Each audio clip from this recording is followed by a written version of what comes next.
demonstration. In the theistic tradition, there is nothing of clinging into the world. The sudden act is about displeasing to the divine principles. The sudden act is about displeasing to the divine will. In the tradition of Nazism, it is very direct that the case history are not particularly important. What is actually important is here and now. Here and now. Now, especially now. We try to experience what is available now on the spot. There is no point in thinking that a future did exist that we could have now.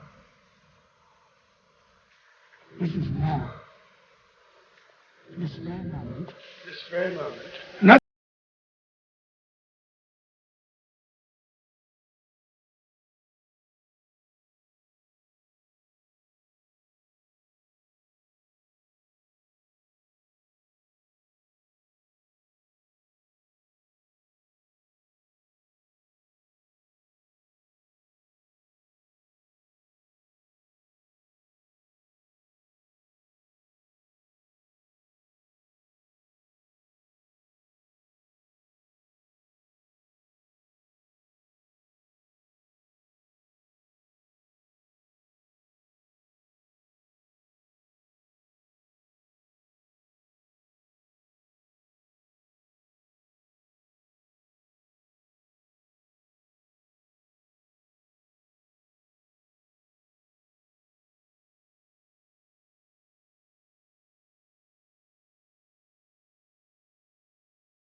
a hustle. Waiting to be dead. Waiting to be dead. Waiting to be dead. Waiting to be dead.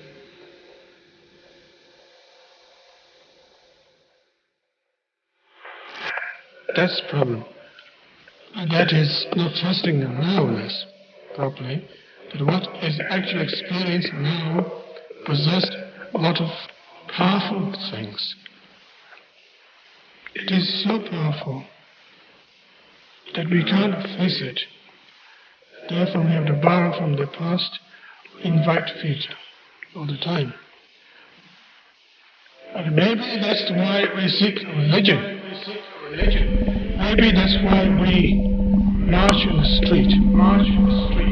Maybe that's why we complain to the society. Maybe that's why we vote for the presidents. It's quite ironical. Very funny indeed.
The more you begin to investigate what we think we understand, where we came from, what we think we're doing, the more you begin to see we've been lied to. We've been lied to by every institution. What makes you think for one minute that the religious institution is the only one that's never been touched? The religious institutions of this world are at the bottom of the dirt. The religious institutions in this world are put there by the same people who run your government, your corrupt education, who set up your international banking cartels, because our masters don't give a damn about you or your family. All they care about is what they have always cared about, and that's controlling the whole damn world. We have been misled away from the true and divine presence in the universe that men have called God. I don't know what God is, but I know what He isn't. And unless and until you are prepared to look at the whole truth, and wherever it may go, whoever it may lead to, if you want to look the other way, or if you want to play favorites, then somewhere along the line you're going to find out you're messing with divine justice. The more you educate yourself, the more you understand where things come from, the more obvious things become, and you begin to see lies everywhere. You have to know the truth and seek the truth, and the truth will set you free.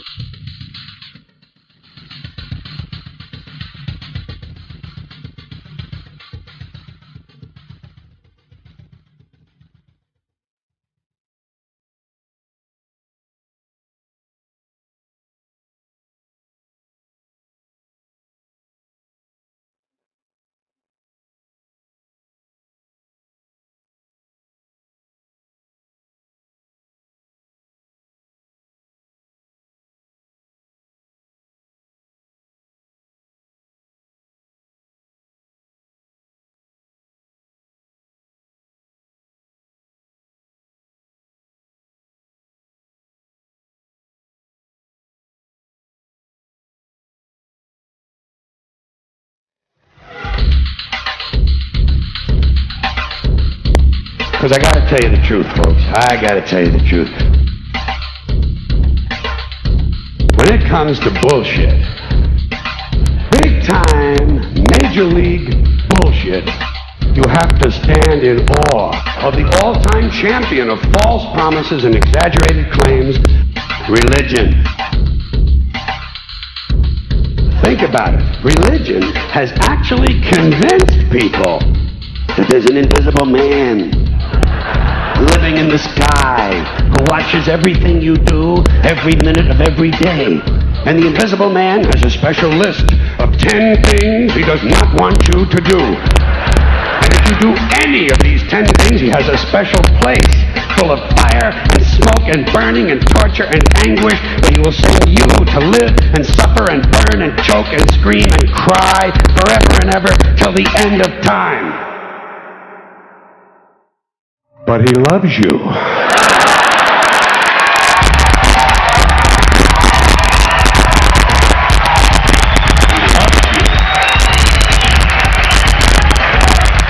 He loves you and he needs money. He always needs money. He's all powerful, all perfect, all knowing, all wise, somehow just can't handle money.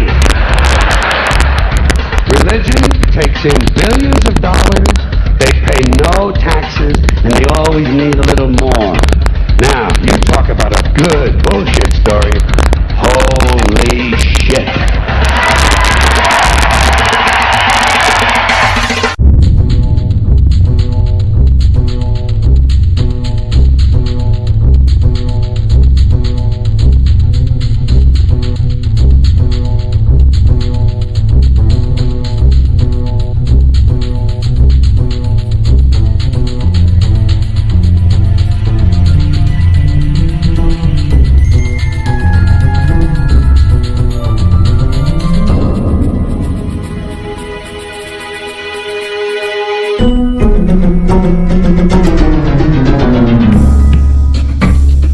This is the sun. As far back as 10,000 BC, history is abundant with carvings and writings reflecting people's respect and adoration for this object. And it is simple to understand why, as every morning the sun would rise, bringing vision, warmth, and security, saving man from the cold, blind, predator-filled darkness of night. Without it, the cultures understood the crops would not grow and life on the planet would not survive. These realities made the sun the most adored object of all time. Likewise, they were also very aware of the stars. The tracking of the stars allowed them to recognize and anticipate events which occurred over long periods of time, such as eclipses and full moons. They in turn cataloged celestial groups into what we know today as constellations. This is the cross of the zodiac, one of the oldest conceptual images in human history. It reflects the sun as it figuratively passes through the 12 major constellations over the course of a year. It also reflects the 12 months of the year, the 4 seasons, and the solstices and equinoxes. The term zodiac relates to the fact that constellations were anthropomorphized, or personified, as figures or animals. In other words, the early civilizations did not just follow the sun and stars, they personified them with elaborate myths involving their movements and relationships. The sun, with its life-giving and saving qualities, was personified as a representative of the unseen creator or God, God's Son, the light of the world, the savior of humankind. Likewise, the 12 constellations represented places of travel for God's Son, and were identified by names, usually representing elements of nature that happened during that period of time. For example, Aquarius, the water bearer, who brings the spring rains.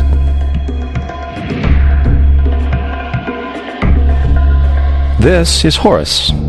He is the sun god of Egypt of around 3000 BC. He is the sun anthropomorphized, and his life is a series of allegorical myths involving the sun's movement in the sky. From the ancient hieroglyphics in Egypt, we know much about this solar messiah. For instance, Horus, being the sun or the light, had an enemy known as Set, and Set was the personification of the darkness or night. And, metaphorically speaking, every morning Horus would win the battle against Set, while in the evening Set would conquer Horus and send him into the underworld. It is important to note that dark versus light, or good versus evil, is one of the most ubiquitous mythological dualities ever known, and is still expressed on many levels to this day. Broadly speaking, the story of Horus is as follows.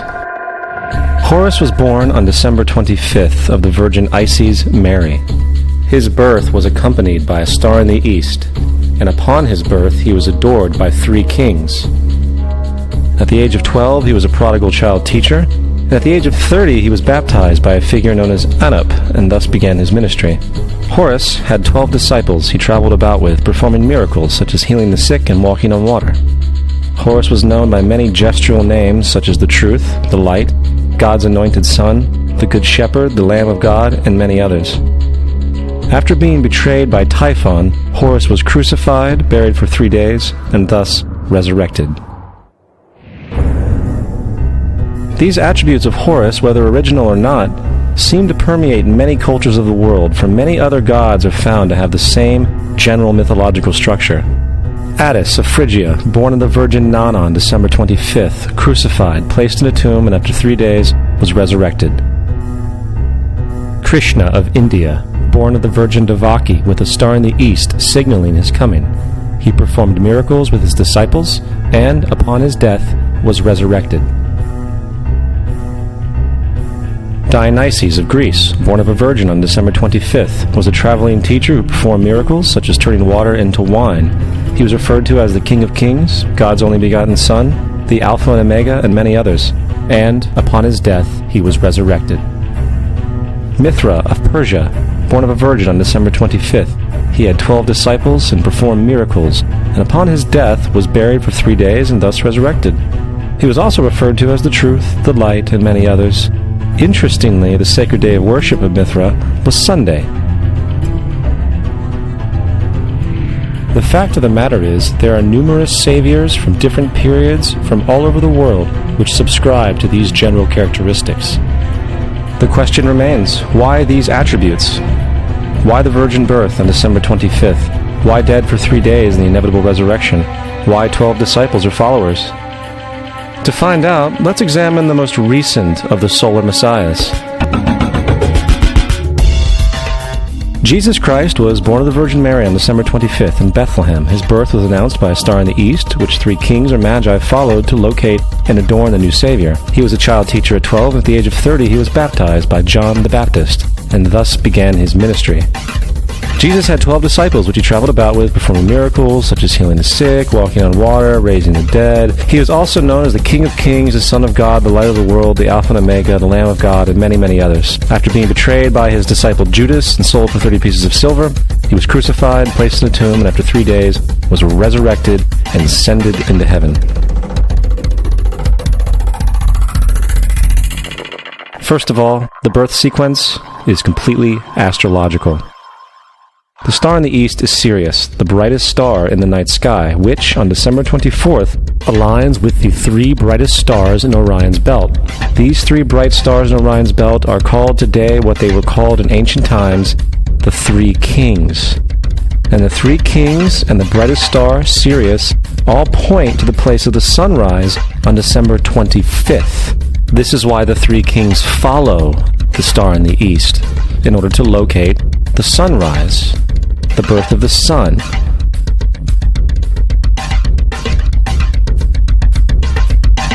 The Virgin Mary is the constellation Virgo, also known as Virgo the Virgin. Virgo in Latin means virgin.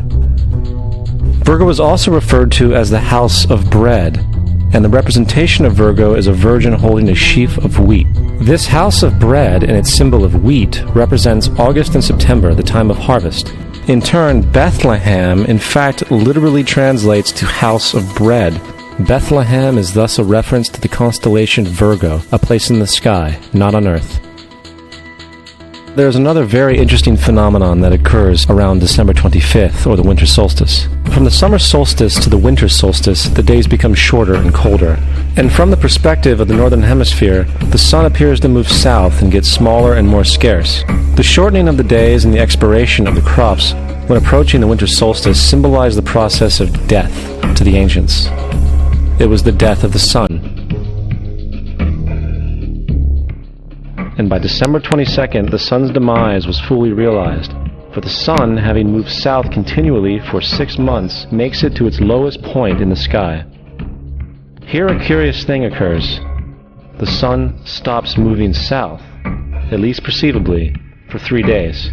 And during this 3-day pause, the sun resides in the vicinity of the Southern Cross, or Crux, constellation. And after this time, on December 25th, the sun moves 1 degree, this time north, foreshadowing longer days, warmth, and spring. And thus it was said, the sun died on the cross, was dead for 3 days, only to be resurrected or born again. This is why Jesus and numerous other sun gods share the crucifixion, 3-day death, and resurrection concept. It is the sun's transition period before it shifts its direction back into the northern hemisphere, bringing spring and thus salvation. However, they did not celebrate the resurrection of the sun until the spring equinox, or Easter. This is because at the spring equinox the sun officially overpowers the evil darkness, as daytime thereafter becomes longer in duration than the night, and the revitalizing conditions of spring emerge. Now, probably the most obvious of all the astrological symbolism around Jesus regards the 12 disciples. They are simply the 12 constellations of the zodiac, which Jesus, being the sun, travels about with. In fact, the number 12 is replete throughout the Bible.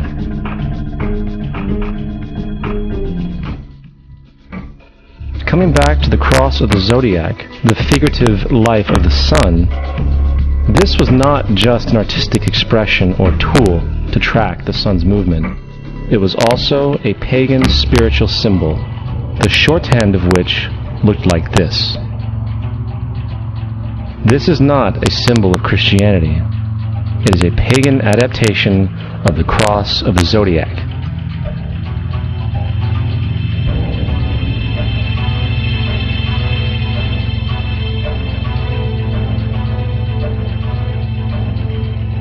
This is why Jesus in early occult art is always shown with his head on the cross, for Jesus is the Son of God, the light of the world, the risen Savior who will come again, as it does every morning, the glory of God who defends against the works of darkness, as he is born again every morning and can be seen coming in the clouds up in heaven with his crown of thorns or sun rays.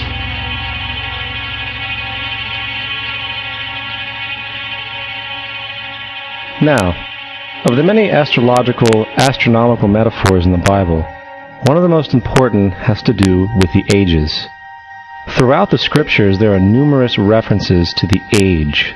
In order to understand this, we need to be familiar with a phenomenon known as the precession of the equinoxes. The ancient Egyptians, along with cultures long before them, recognized that approximately every 2150 years, the sunrise on the morning of the spring equinox would occur in a different sign of the zodiac. This has to do with a slow, angular wobble that the Earth maintains as it rotates on its axis. It is called a precession because the constellations go backwards rather than through the normal yearly cycle. The amount of time it takes for the precession to go through all 12 signs is roughly 25,765 years. This is also called the Great Year. And ancient societies were very aware of this, and they referred to each 2150-year period as an age. From 4300 BC to 2150 BC, it was the age of Taurus, the bull. From 2150 BC to 1 AD, it was the age of Aries, the ram. And from 1 AD to 2150 AD, it is the age of Pisces, the age we are still in to this day. And in and around 2150, we will enter the new age, the age of Aquarius. Now, the Bible reflects, broadly speaking, a symbolic movement through 3 ages while foreshadowing a 4th. In the Old Testament, when Moses comes down Mount Sinai with the 10 Commandments, he is very upset to see his people worshiping a golden bull calf. In fact, he shattered the stone tablets and instructed his people to kill each other in order to purify themselves. Most biblical scholars will attribute this anger to the fact that the Israelites were worshiping a false idol or something to that effect. The reality is, the golden bull is Taurus the bull, and Moses represents the new age of Aries the ram. This is why Jews even today still blow the ram's horn. Moses represents the new age of Aries, and upon the new age, everyone must shed the old age. Other deities mark these transitions as well, such as Mithra, a pre-Christian god who kills the bull in the same symbology. Now Jesus is the figure who ushers in the age following Aries, the age of Pisces, or the 2 fish. Fish symbolism is very abundant in the New Testament. Jesus feeds 5,000 people with bread and 2 fish. When he begins his ministry walking along Galilee, he befriends two fishermen who follow him. And I think we have all seen the Jesus fish on the back of people's cars. Little do they know what it actually means. It is a pagan astrological symbolism for the sun's kingdom during the age of Pisces. Also, Jesus' assumed birth date is essentially the start of this age. At Luke 22:10, when Jesus is asked by his disciples where the last Passover would be, Jesus replies, "Behold, when ye are entered into the city, there shall a man meet you, bearing a pitcher of water. Follow him into the house where he entereth in." This scripture is by far one of the most revealing of all the astrological references. The man bearing the pitcher of water is Aquarius, the water bearer, who is always pictured as a man pouring out a pitcher of water. He represents the age after Pisces, and when the sun, God's Son, leaves the age of Pisces, Jesus, it will go into the house of Aquarius, as Aquarius follows Pisces in the precession of the equinoxes. All Jesus is saying is that after the age of Pisces will come the age of Aquarius.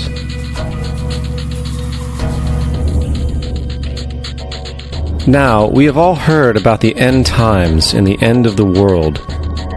The cartoonish depictions in the book of Revelation aside, the main source of this idea comes from Matthew 28:20, where Jesus says, "I will be with you even to the end of the world." However, in the King James Version, world is a mistranslation, among many mistranslations. The actual word being used is eon, which means age. I will be with you even to the end of the age, which is true, as Jesus' solar Piscean personification will end when the sun enters the age of Aquarius. The entire concept of end times and the end of the world is a misinterpreted astrological allegory.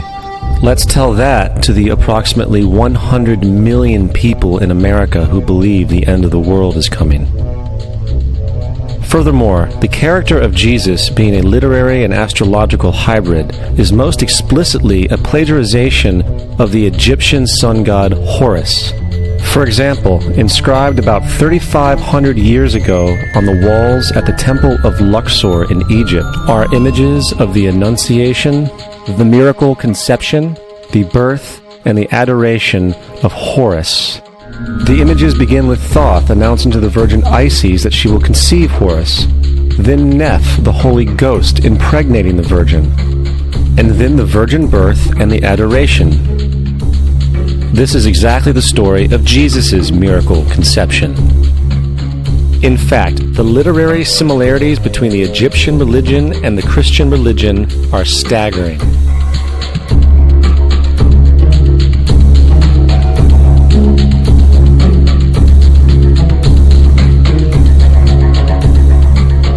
And the plagiarism is continuous.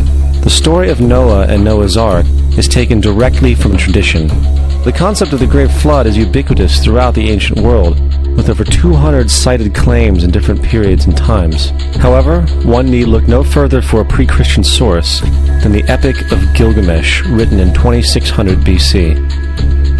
This story talks of a great flood commanded by God, an ark with saved animals upon it, and even the release and return of a dove, all held in common with the biblical story, among many other similarities.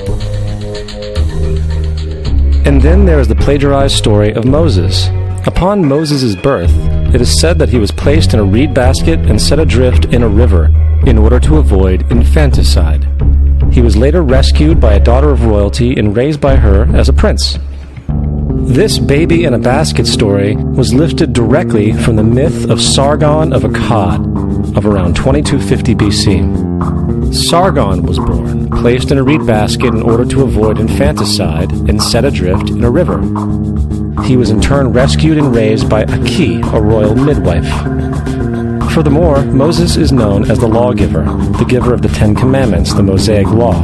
However, the idea of a law being passed from God to a prophet up on a mountain is also a very old motif.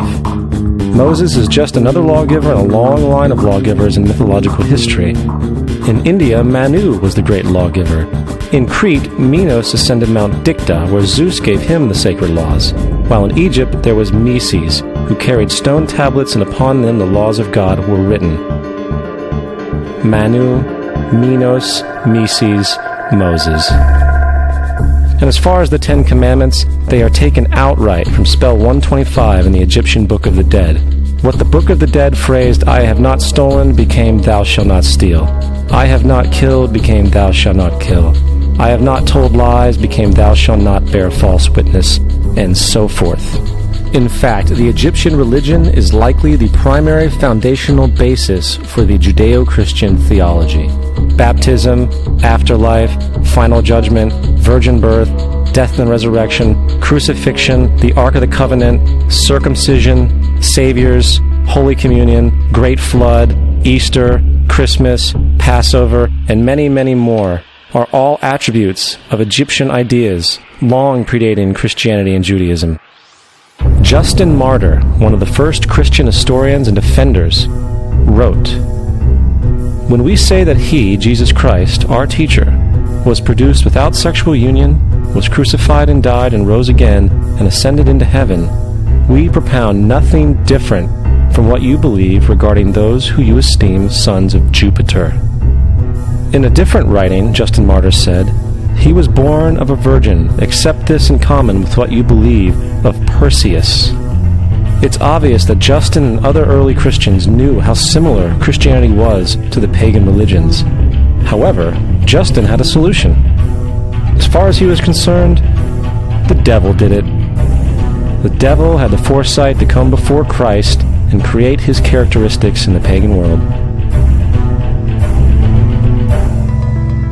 Fundamentalist Christianity, fascinating. These people actually believe the world is 12,000 years old. Swear to God. I actually asked one of these guys, okay, dinosaur fossils. He says, dinosaur fossils? God put those here to test our faith.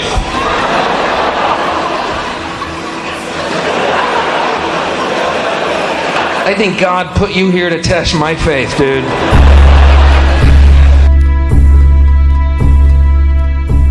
The Bible is nothing more than an astrotheological literary hybrid, just like nearly all religious myths before it. In fact, the aspect of transference of one character's attributes to a new character can be found within the book itself. In the Old Testament, there is the story of Joseph. Joseph was a prototype for Jesus. Joseph was born of a miracle birth. Jesus was born of a miracle birth. Joseph was of 12 brothers. Jesus had 12 disciples. Joseph was sold for 20 pieces of silver. Jesus was sold for 30 pieces of silver. Brother Judah suggests the sale of Joseph. Disciple Judas suggests the sale of Jesus. Joseph began his work at the age of 30. Jesus began his work at the age of 30. The parallels go on and on.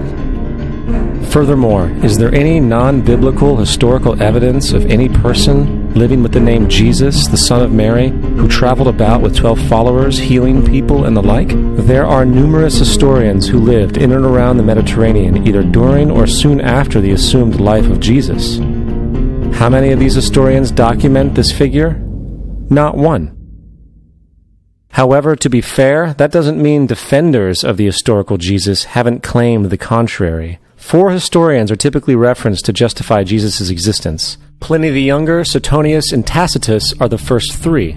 Each one of their entries consists of only a few sentences at best, and only referred to Christus or the Christ, which in fact is not a name but a title. It means the Anointed One.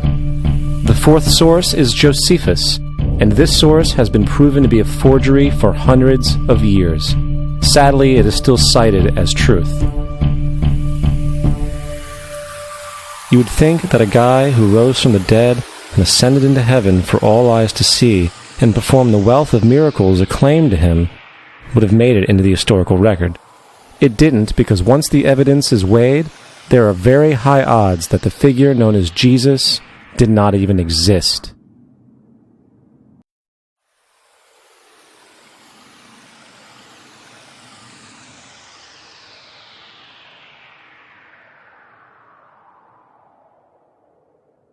We don't want to be unkind, but we want to be factual.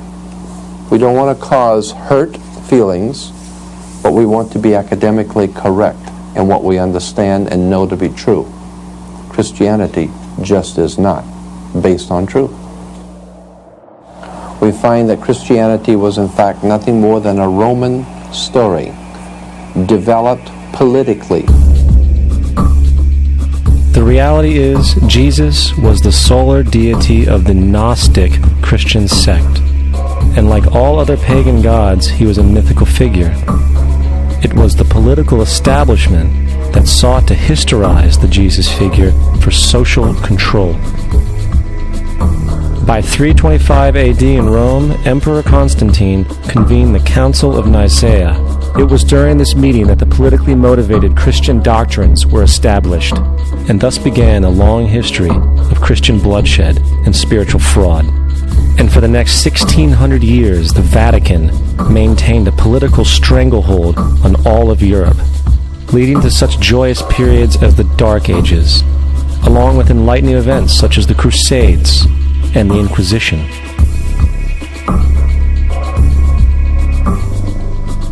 Christianity, along with all other theistic belief systems, is the fraud of the age.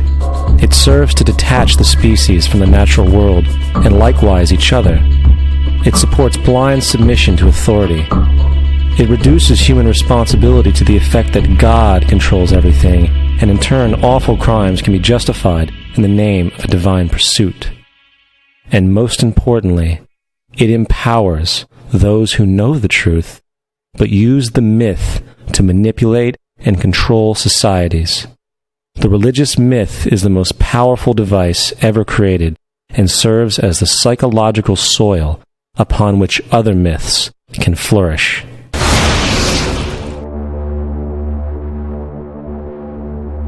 A myth is an idea that, while widely believed, is false.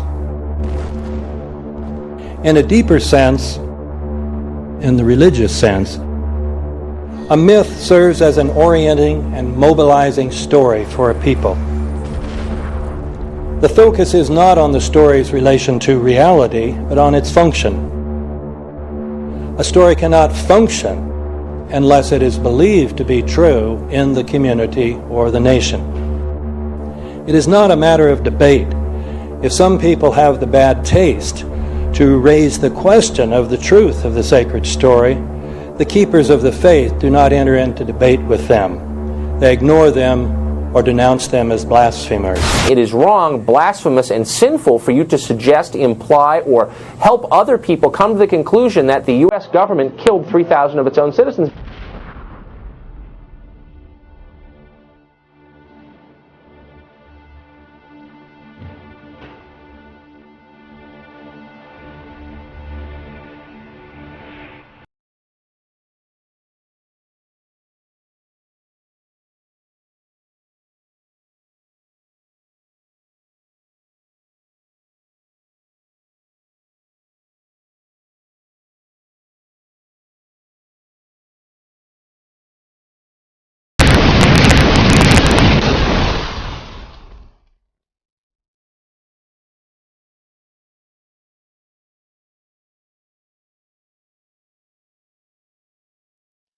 As if a demolition team set off when you see the old demolitions of these old buildings. It looks like one of those scenes of an old building being purposely dynamited and blown up. Anybody who's ever watched a building being demolished on purpose knows that if you're going to do this, you have to get at the under-infrastructure of a building and bring it down. The way the structure is collapsing, this was the result of something that was planned. It's not accidental that the first tower just happened to collapse and then the second tower just happened to collapse in exactly the same way. How they accomplished this, we don't know. The building collapsed to dust. You don't find a desk. You don't find a chair. You don't find a telephone, a computer. The biggest piece of a telephone I found was half of the keypad, and it was about this big. What happened to the concrete? The concrete was pulverized from river to river. There was dust powder 2-3 inches thick. The concrete was just pulverized. In addition to those pictures we've all seen too much on television before, when a building was deliberately destroyed by well-placed dynamite to knock it down. If they had detonated, they were planned to take down a building. I heard a second explosion. There was a heavy-duty explosion. Then there was several explosions and then the subsequent collapses. An explosion blew and it knocked everybody over. To me, it sounded like an explosion. It sounded like gunfire. Bang, bang, bang, bang, bang. And then all of a sudden, 3 big explosions. We heard a big explosion coming down. And then the entire top of the building just blew up. We saw some kind of explosion. By the force of the explosion. Big explosion. Blew us back into the 8th floor. Then we get to the lobby. This is a big explosion. The lobby took Brazil. A bomb had exploded there. A huge explosion now, raining debris. It's been a huge explosion. Huge explosion that we all heard and felt. We just witnessed some kind of follow-up explosion. We heard a very loud blast explosion. A secondary explosion at Tower 1 camp. That is another bomb going off. He thinks that there were actually devices that were planted in the building. Planted in the building.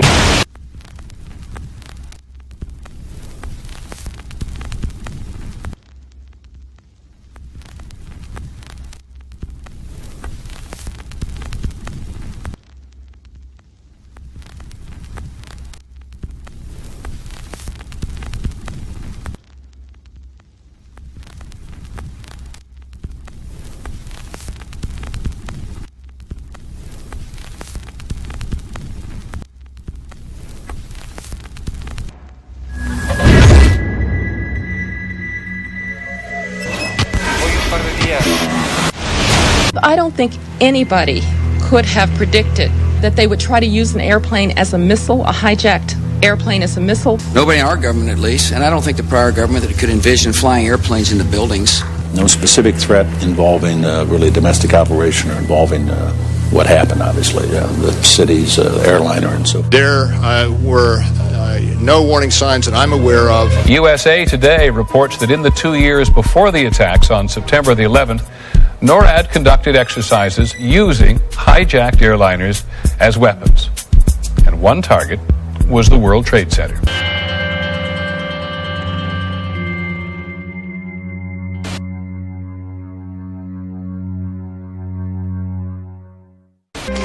In confidential documents from the Philippines obtained by CNN, the plan was clear.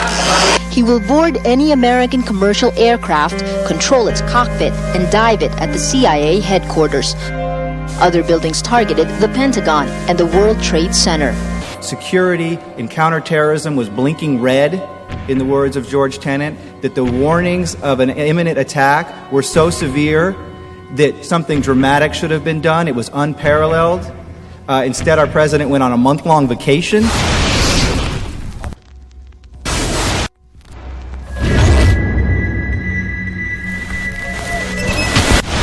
The head of Pakistani intelligence at the ISI, Mahmoud Ahmed, requested Omar Sheikh to wire $100,000 to Mohammed Atta, who was the lead hijacker. Hijacker Mohammed Atta received wire transfers via Pakistan. The man sending the money to Atta is believed to be Ahmed Umar Saeed Sheikh. Omar Sheikh admitted he was supported by the Pakistan government's intelligence service, the ISI.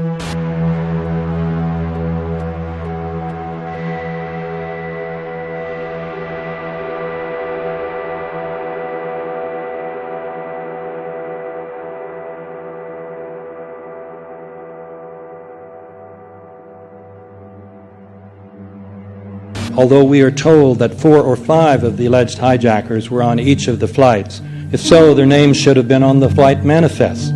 But the flight manifests that have been released contain neither the names of the alleged hijackers nor any Arab names whatsoever. We know that the men who were supposedly the hijackers had their houses, cars, credit cards paid for by the U.S. government. They were, in truth, agents. Evidence was also apparently planted. The passport of one of the hijackers on Flight 11 was allegedly found in the rubble. Goes through the fireball, through the side of the plane, and comes down to the ground unscathed. But something happened. For 6 months, they reported they had this passport. Boy, we've got it. We've got the proof. And then the guy stood up and was alive. Several of these 19 men are still alive.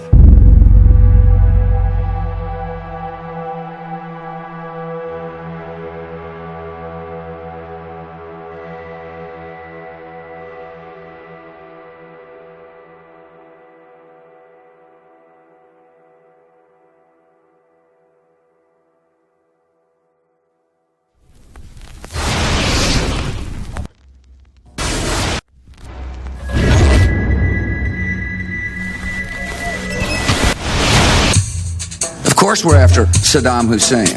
Bin Laden. He's January 2001. The Bush administration orders the FBI and intelligence agencies to back off investigations involving the bin Laden family, including two of Osama bin Laden's relatives, who were living, guess where? In Falls Church, Virginia, right next to CIA headquarters. When he was already America's most wanted criminal, he reportedly spent 2 weeks in the American hospital in Dubai, was treated by an American doctor, and visited by the local CIA agent. We have not seen one piece of evidence that links Osama bin Laden directly to the planning stages of September 11th. This failure to provide proof was later said to be unnecessary because bin Laden, in a video allegedly found in Afghanistan, admitted responsibility for the attacks. This confession is now widely cited as proof. But the man in this video has darker skin, fuller cheeks, and a broader nose than the Osama bin Laden of all other videos. We again seem to have planted evidence. In 1976, Osama's older brother Salim bin Laden hired a man in Texas by the name of Jim Bath to handle all the investments in the United States for the bin Laden family. Jim Bath also happens to be a personal, almost lifelong friend and former Air National Guard pilot with George W. Bush. The connections between the Bushes and the bin Ladens become much more clear when George Herbert Walker Bush made trips to Saudi Arabia in 1998 and 2000 to meet with the bin Laden family on behalf of a company called the Carlyle Group.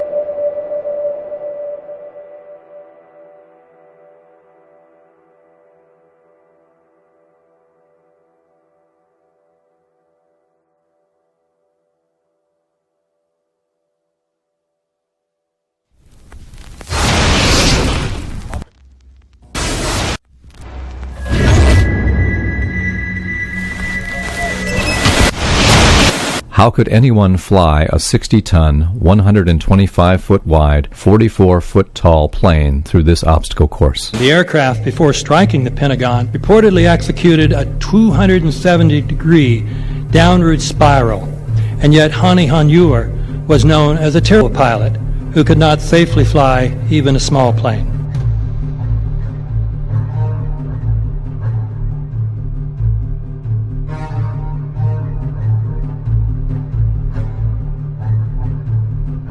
No seats, no luggage, no bodies. Nothing but bricks and limestone. The official explanation is that the intense heat from the jet fuel vaporized the entire plane. Flight 77 had 2 Rolls-Royce engines made of steel and titanium alloy and weigh 6 tons each. It is scientifically impossible that 12 tons of steel and titanium was vaporized by jet fuel. We're also told that the bodies were able to be identified either by their fingerprints or by the DNA. So what kind of fire can vaporize aluminum and tempered steel and yet leave human bodies intact? From my close-up inspection, there's no evidence of a plane having crashed anywhere near the Pentagon. And as I said, the only pieces left that you can see are small enough that you could pick up in your hand. Shortly after the strike, government agents picked up debris and carried it off. The entire lawn was covered with dirt and gravel, so that any remaining forensic evidence was literally covered up. The videos from security cameras, which would show what really hit the Pentagon, were immediately confiscated by agents of the FBI, and the Department of Justice has to this day refused to release them. If these videos would prove that the Pentagon was really hit by a 757, most of us would assume the government would release them.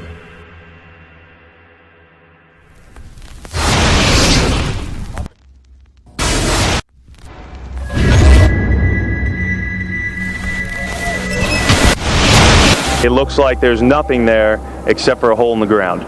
Basically, that's right. The only thing you could see from where we were was a big gouge in the earth and some broken trees.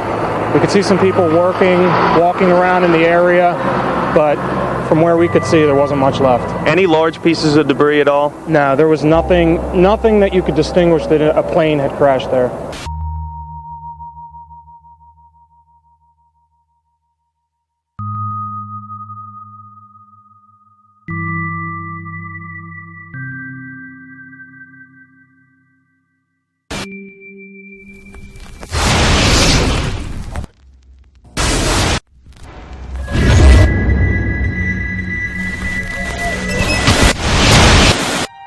Pancake theory, according to which the fires, while not melting the steel, heated it up sufficiently to cause the floors weakened by the airplane strikes to break loose from the steel columns, and this started a chain reaction. So you would expect then from that theory, which is the official theory, to see a whole stack of floors piled up on top of each other and then a spindle of core columns standing too. The core of each of the twin towers consisted of 47 massive steel columns. If the floors had broken loose from them, these columns would have still been sticking up into the air 1,000 feet. The plane did not cut all those core columns. We designed the buildings to take the impact of the Boeing 707 hitting the building at any location. The building probably could sustain multiple impacts of jetliners. That the plane flew straight into the building. Through him, right. Yeah. So you're saying that the building was actually designed to cope with a hole like that and still survive? Yeah, it was. If you had dropped, say, a billiard ball from the top of the World Trade Center, 110 floors up there, it would have taken 8 to 10 seconds to hit the ground, encountering no resistance whatsoever. The Twin Towers came down in nearly free-fall speed. 200,000 tons of steel shatters and explodes outwards over 500 feet. This means that floors shattered at an average rate of about 10 floors per second. There is no scenario for a pancake effect of buildings falling that allows them to fall at the rate of free fall. Now what can do that? What can move mass out of the way? Explosives.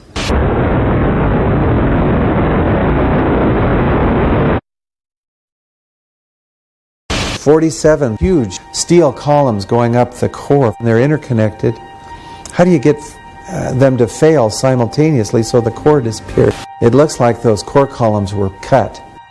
The way we do this is by cutting the beam at an angle.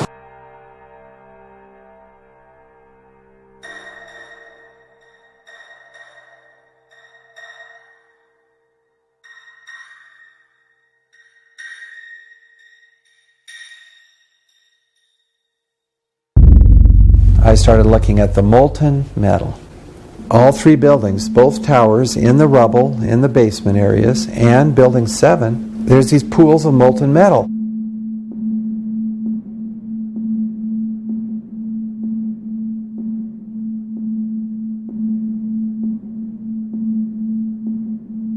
You'd get down below and you'd see molten steel running down the channel rails, like you're in a foundry.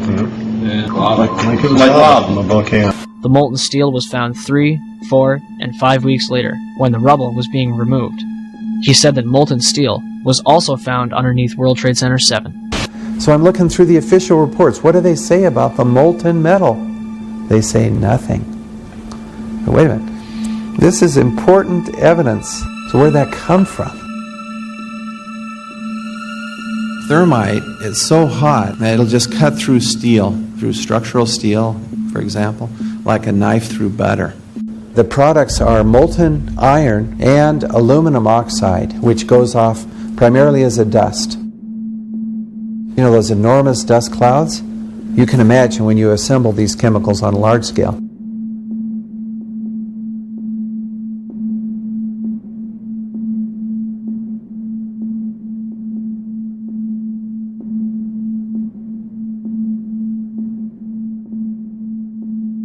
Molten metal pools under both towers after they collapsed and Building 7. Now, Building 7 wasn't even hit by a jet.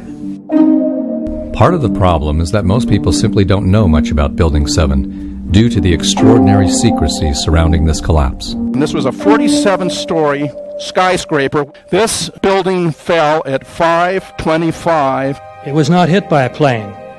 This building had fires on only 2 or 3 floors. And it was brought down by what we know was a controlled demolition. Demolitions, they look just like that. You know, a kink in the middle, and then that building just comes straight down, almost at free fall speed. They first blow one of the central columns so the building falls in on itself. Building 7 had a classic crimp or wedge. Its central column was blown out first, so it didn't structurally damage buildings just a few feet away from it.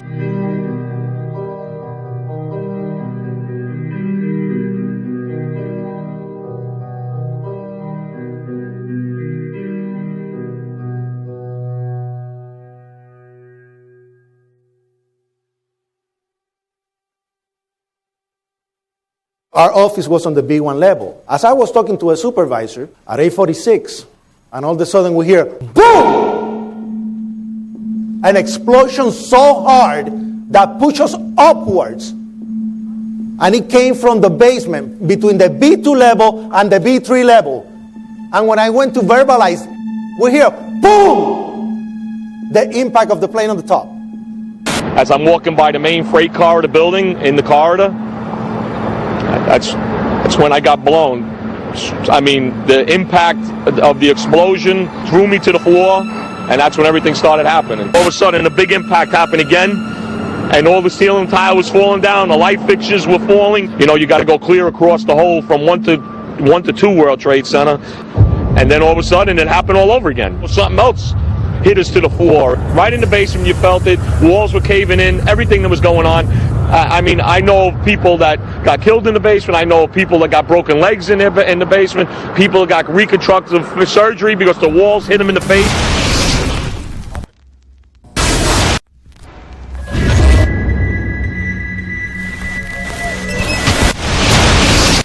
According to standard operating procedure, if an FAA flight controller notices anything that suggests a possible hijacking, the controller is to contact a superior. If the problem cannot be fixed within about a minute, the superior is to ask NORAD, the North American Aerospace Command, to send up or scramble jet fighters to find out what is going on. NORAD then issues the scramble order to the nearest Air Force base with fighters on alert. But although interceptions usually occur within 10 or so minutes, in this case, 80 or so minutes had elapsed before fighters were even airborne. It's a mind-bending anomaly. Not a single U.S. Air Force interceptor turns a wheel until it's too late. There are no jets at all. What if they were so confused and had been so deliberately confused that they couldn't respond? The reason that they didn't know where to go was because a number of conflicting and overlapping war game exercises were taking place. It involved the insertion of false radar blips onto radar screens in the Northeast Air Defense Sector. Center Team U, we have a problem here. We have a hijacked aircraft headed towards New York. We need someone to scramble some F-16s or something up there to help us out. Is this real world or exercise? Is this real world or exercise? There was another exercise, Vigilant Warrior, which was, in fact, according to a NORAD source, a live-fly hijack drill being conducted at the same time. With only 8 available fighter aircraft, and they have to be dispatched in pairs, they were dealing with as many as 22 possible hijacks on the day of 9/11, and they couldn't separate the war game exercises from the actual hijacks.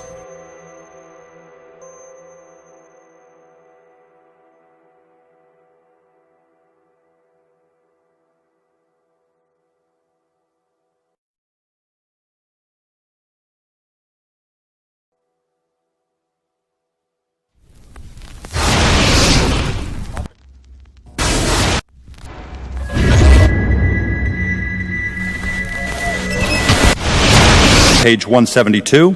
The U.S. government has not been able to determine the origin of the money used for the 9/11 attacks. Ultimately, the question is of little practical significance. The American authorities have not managed to trace the source of the funding. And then the most amazingly disingenuous statement, ultimately, is it of little consequence. It is of massive consequence. Doesn't it matter who paid for 9/11? The collapse of Building 7 has been recognized as especially difficult to explain. The 9/11 Commission report implicitly admitted that it could not explain the collapse of this building by not even mentioning it.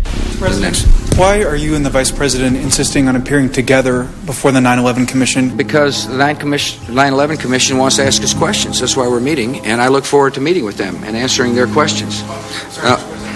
Why you're appearing together rather than separately, which was their request?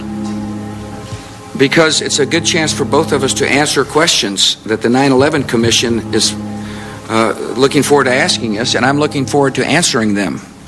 Let's see. Do you think they should be able to stand up and speak their own words? They should go under oath. They should be, yeah. In public.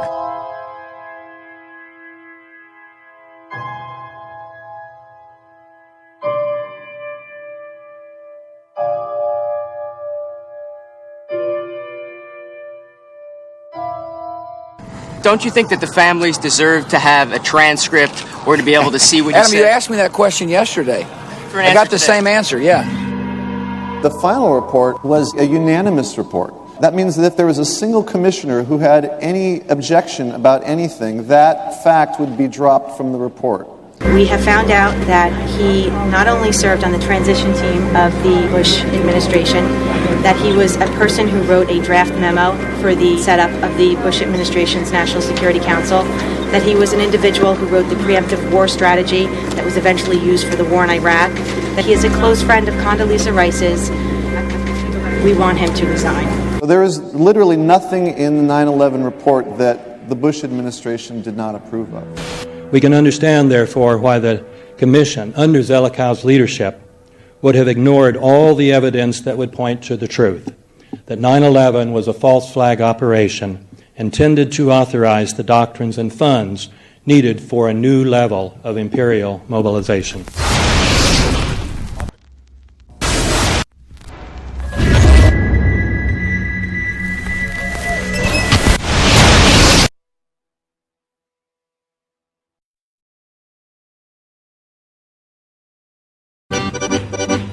Armed with knives, armed with chemical, biological, nuclear weapons. Fanatics, terrorists, September 11th. September 11th, killers, September 11th, terrorists. Terrorists of Al-Qaeda, terrorists, nuclear weapons, terrorists. 9/11, terror, terrorist, evil. September 11th, September 11th. The terrorists, war and danger. September 11th, terrorism, global terrorism, terrorism, terrorists. Terrorists, terrorists, terrorists, terrorists, the terror. Terrorists, terrorist, terrorism. September 11th, global terrorism, terrorists. Terrorism. September 11th, world terrorism, terrorism. September 11th, global terrorism. September the 11th, terror. Weapons of mass destruction. September the 11th, terrorists, the evil terrorists, no.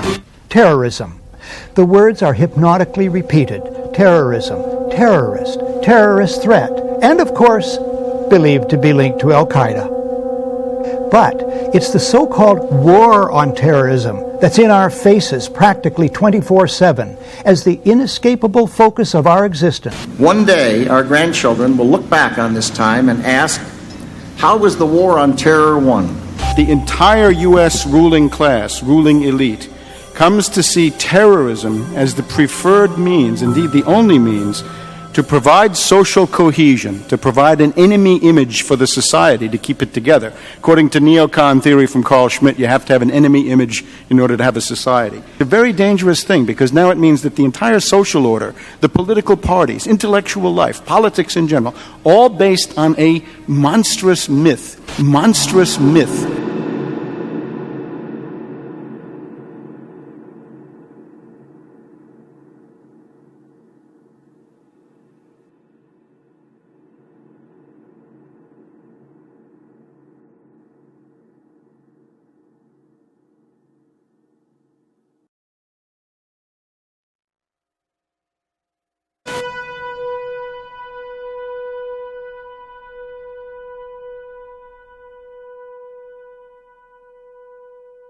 Look, the CIA has done in this country, what they've done to us is unbelievable.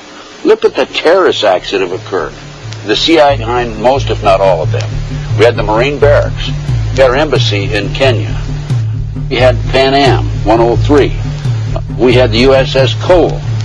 We had Oklahoma City. We had the World Trade Center in 1993. That helped the terrorists blow up the World Trade Center the first time.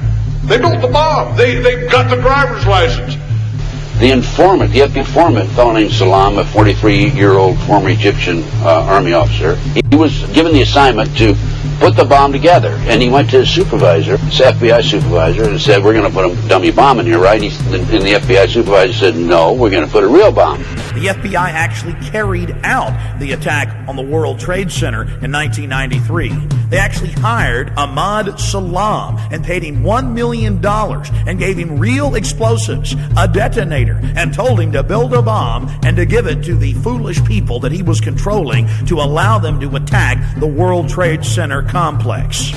Unfortunately for them, there were only 6 people killed, not enough to pass the legislation. So what happened is 2 years later, April 19, 1995, down comes Oklahoma City Murrah building, 168 people killed. 1 year later, the anti-terrorism legislation that takes away many of our constitutional rights and civil liberties is passed.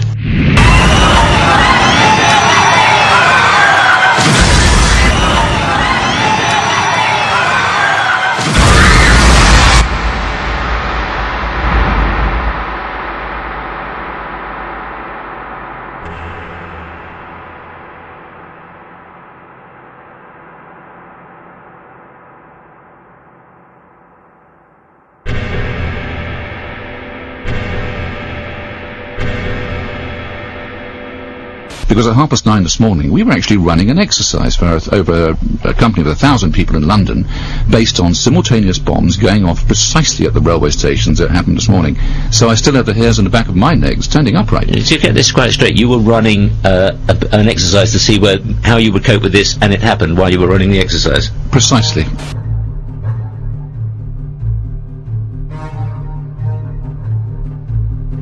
Supposed to believe is some kind of coincidence, there was also an anti-terrorist drill going on 7/7, and again, just like 9/11, they were talking about attacks on the same targets, the same kind of tube stations, and exactly the same time as the actual attack happened, providing some kind of cover for what must be operations orchestrated in some way by the state.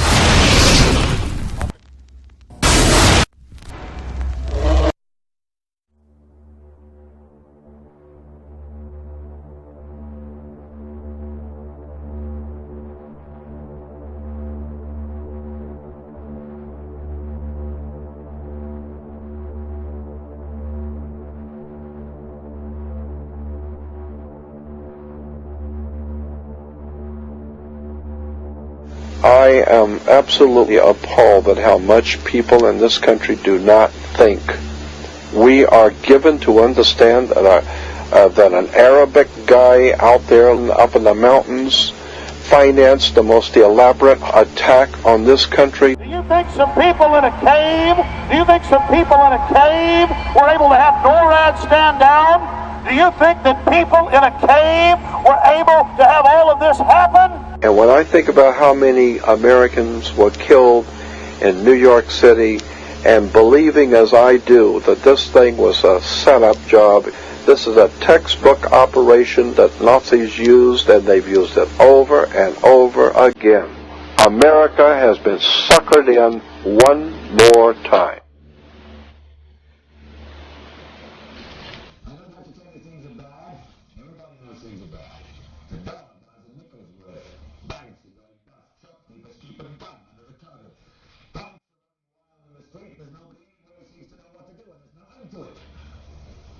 We know the air is unfit to breathe and our food is unfit to eat. When sick watching our TVs while some local newscaster tells us that today we had 15 homicides and 63 violent crimes, as if that's the way it's supposed to be. We know things are bad, worse than bad. They're crazy. It's like everything everywhere is going crazy, so we don't go out anymore. We sit in the house, and slowly the world we're living in is getting smaller, and all we say is, please, at least leave us alone in our living rooms. Let me have my toaster and my TV and my steel-belted radios, and I won't say anything. Just leave us alone. Well, I'm not going to leave you alone. I want you to get mad.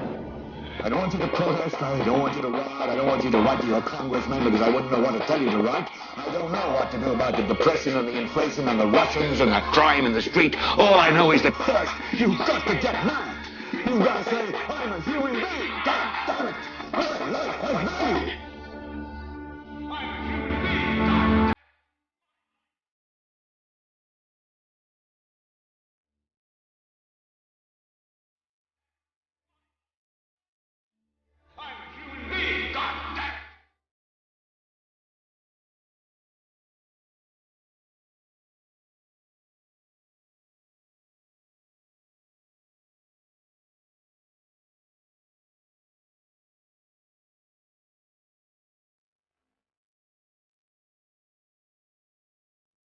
Smoke, new there, 105, 2 power.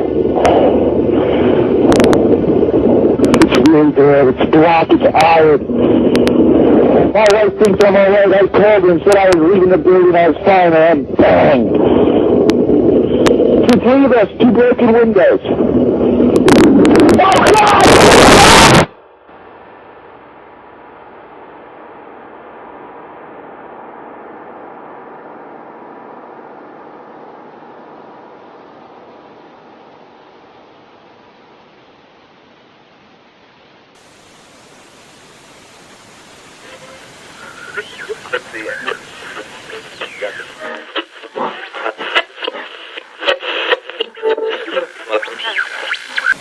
When hostilities commenced in Europe in 1939, it was realized that the American people had no intention of entering the war. But they believed that this country could be enticed into the war in very much the same way that it was enticed into the last one. They planned, first, to prepare the United States for foreign war under the guise of American defense. Second, to involve us in the war step by step without our realization. Third, to create a series of incidents which would force us into the actual conflict. These plans were, of course, to be covered and assisted by the full power of their propaganda. Our theaters soon became filled with plays portraying the glory of war. Newsreels lost all semblance of objectivity, and they have used the war to justify the restriction of congressional power and the assumption of dictatorial procedures on the part of the President and his appointees. A fear campaign was inaugurated. We cannot allow the natural passions and prejudices of other peoples to lead our country to destruction.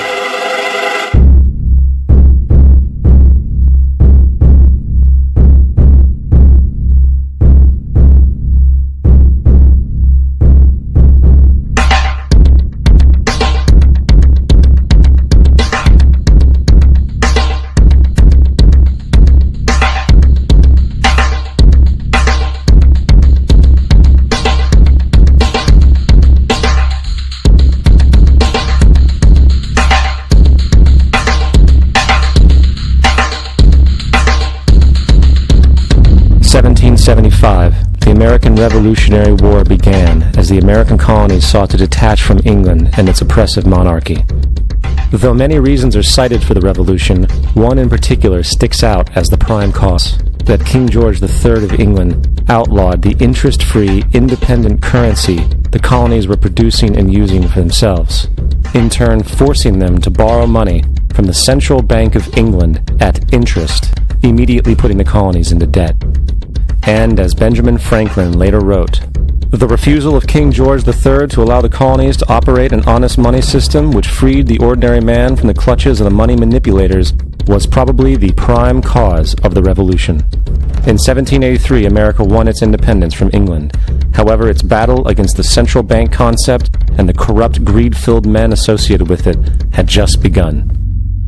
So what is a central bank? A central bank is an institution that produces the currency of an entire nation.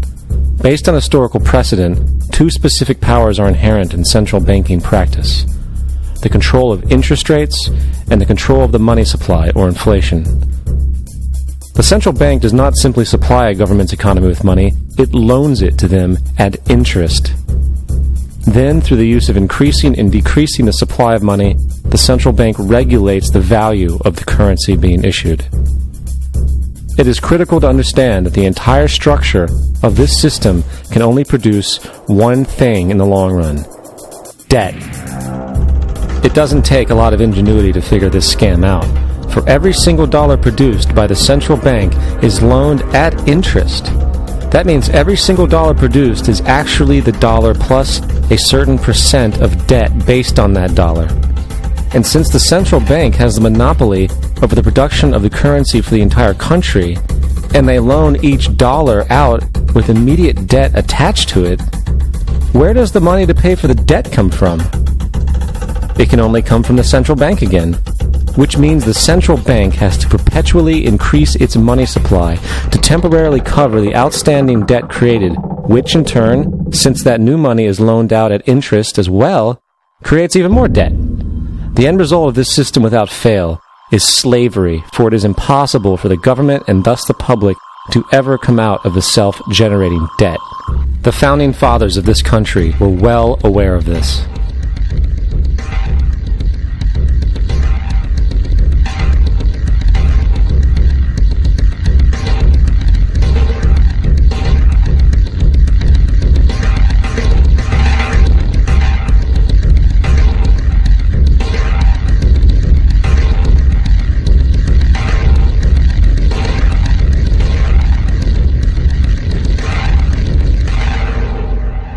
By the early 20th century, the U.S. had already implemented and removed a few central banking systems, which were swindled into place by ruthless banking interests.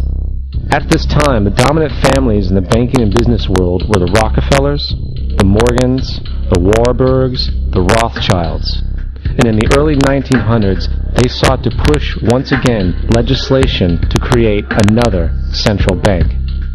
However, they knew the government and public were very weary of such an institution, so they needed to create an incident to affect public opinion. So, J.P. Morgan, publicly considered a financial luminary at the time, exploited his mass influence by publishing rumors that a prominent bank in New York was insolvent or bankrupt. Morgan knew this would cause mass hysteria, which would affect other banks as well. And it did. The public, in fear of losing their deposits, immediately began mass withdrawals. Consequently, the banks were forced to call in their loans, causing the recipients to sell their property, and thus a spiral of bankruptcies, repossessions, and turmoil emerged. Putting the pieces together a few years later, Frederick Allen of Life magazine wrote, "The Morgan interests took advantage to precipitate the panic, guiding it shrewdly as it progressed." Unaware of the fraud, the Panic of 1907 led to a congressional investigation headed by Senator Nelson Aldrich, who had intimate ties to the banking cartels and later became part of the Rockefeller family through marriage. The commission, led by Aldrich, recommended a central bank should be implemented so a panic like 1907 could never happen again. This was the spark the international bankers needed to initiate their plan. In 1910, a secret meeting was held at a J.P. Morgan estate on Jekyll Island off the coast of Georgia. It was there that the central banking bill called the Federal Reserve Act was written. This legislation was written by bankers, not lawmakers. This meeting was so secretive, so concealed from government and public knowledge that the 10 or so figures who attended disguised their names when en route to the island. After this bill was constructed, it was then handed over to their political frontman, Senator Nelson Aldrich, to push through Congress. And in 1913, with heavy political sponsorship by the bankers, Woodrow Wilson became president, having already agreed to sign the Federal Reserve Act in exchange for campaign support. And 2 days before Christmas, when most of Congress was at home with their families, the Federal Reserve Act was voted in, and Wilson in turn made it law. Later, Woodrow Wilson wrote, in regret,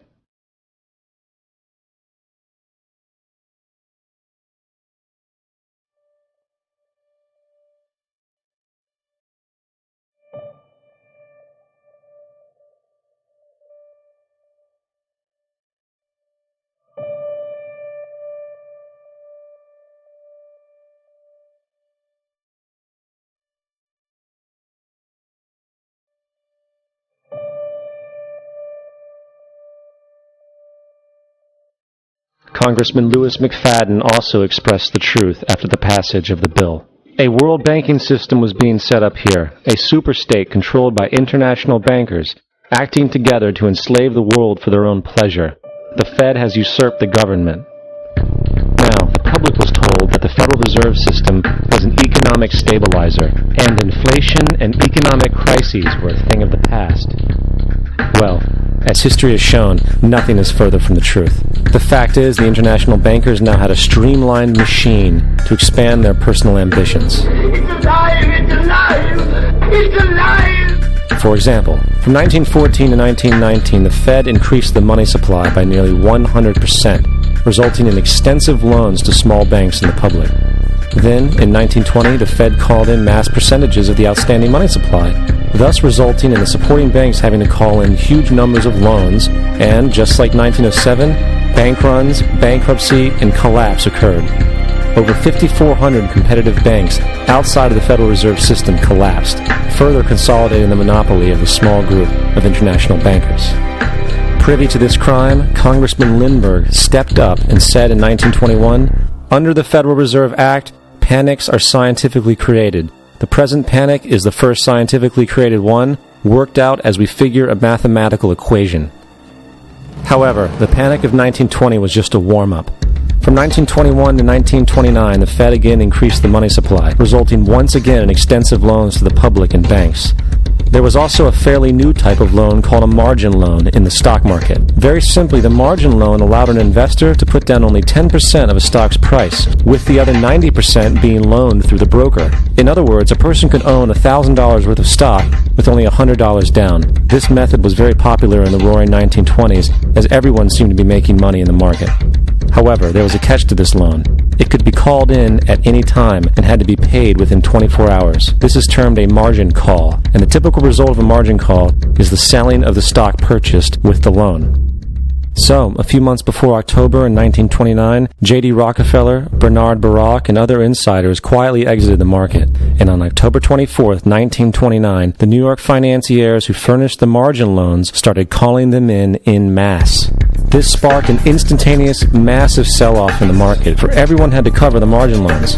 It then triggered mass bank runs for the same reason, in turn collapsing over 16,000 banks, enabling the conspiring international bankers to not only buy up rival banks at a discount, but to also buy up whole corporations at pennies on the dollar. It was the greatest robbery in American history. But that didn't stop there. Rather than expanding the money supply in order to recover from this economic collapse, the Fed actually contracted it, fueling one of the largest depressions in history. Once again outraged, Congressman Louis McFadden, a longtime opponent of the banking cartels, began bringing impeachment proceedings against the Federal Reserve Board, saying of the crash and depression, it was a carefully contrived occurrence. International bankers sought to bring about a condition of despair so that they might emerge the rulers of us all. Not surprisingly, and after 2 previous assassination attempts, McFadden was poisoned at a banquet before he could push for the impeachment. Now, having reduced the society to squalor, the Federal Reserve bankers decided that the gold standard should be removed. In order to do this, they needed to acquire the remaining gold in the system. So, under the pretense of helping to end the Depression, came the 1933 gold seizure. Under the threat of imprisonment for 10 years, everyone in America was required to turn in all gold bullion to the Treasury, essentially robbing the public of what little wealth they had left. And at the end of 1933, the gold standard was abolished. If you look at a dollar bill from before 1933, it says it is redeemable in gold. You look at a dollar bill today, it says it is legal tender, which means it is backed by absolutely nothing. It is worthless paper. The only thing that gives our money value is how much of it is in circulation.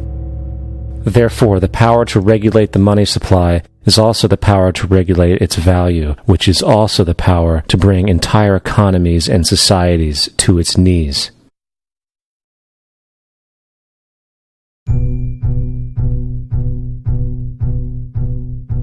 It's important to clearly understand, the Federal Reserve is a private corporation. It is about as Federal Express. It makes its own policies and is under virtually no regulation by the U.S. government. It is a private bank that loans all the currency at interest to the government, completely consistent with the fraudulent central banking model that the country sought to escape from when it declared independence in the American Revolutionary War.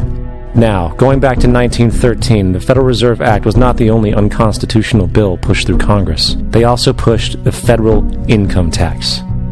It's worthwhile to point out that the American public's ignorance towards the federal income tax is a testament to how dumbed down and oblivious the American population really is. First of all, the federal income tax is completely unconstitutional, as it is a direct, unapportioned tax. All direct taxes have to be apportioned to be legal based on the Constitution. Secondly, the required number of states in order to ratify the amendment to allow the income tax was never met, and this has even been cited in modern court cases.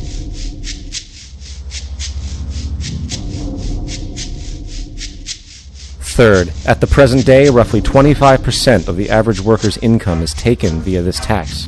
And guess where that money goes?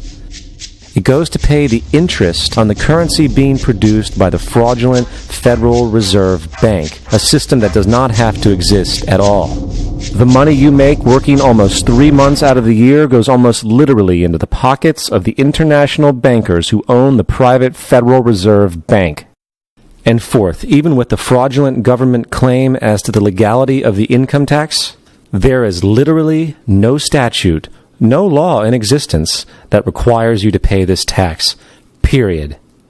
I really expected that, of course there's a law that you can point to in the law book, the code, that requires you to file a tax return. Of course there is. I was at that point where I couldn't find the statute that clearly made a person liable. at least not me and most people I know.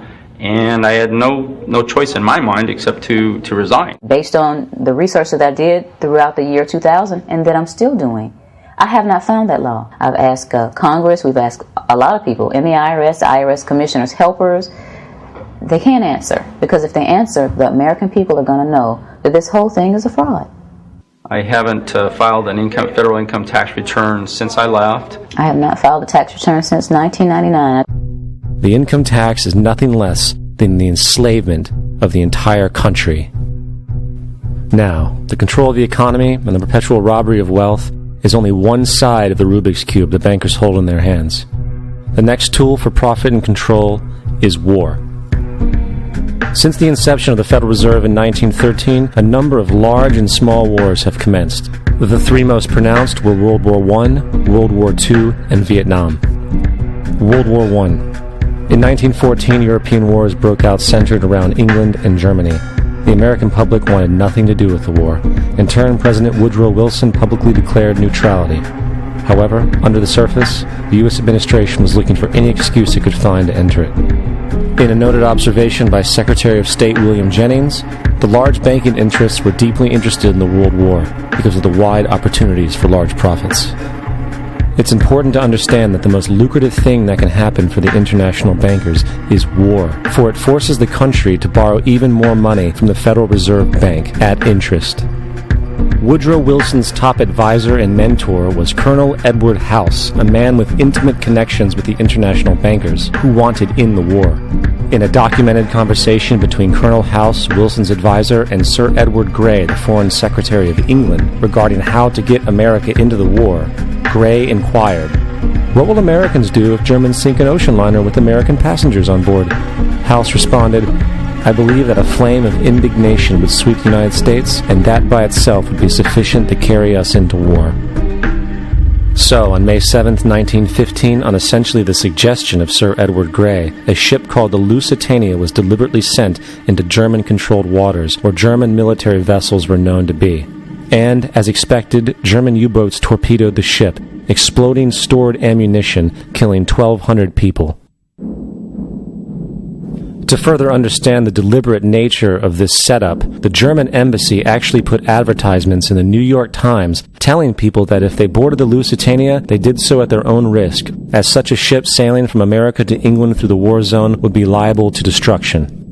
In turn, and as anticipated, the sinking of the Lusitania caused a wave of anger among the American population, and America entered the war a short time after. The First World War caused 323,000 American deaths. J.D. Rockefeller made $200 million off of it. Not to mention the war cost about $30 billion for America, most of which was borrowed from the Federal Reserve Bank at interest, furthering the profits of the international bankers. World War II. On December 7, 1941, Japan attacked the American fleet at Pearl Harbor, triggering our entry into that war.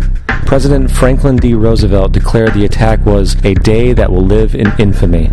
A day of infamy indeed, but not because of the alleged surprise attack on Pearl Harbor.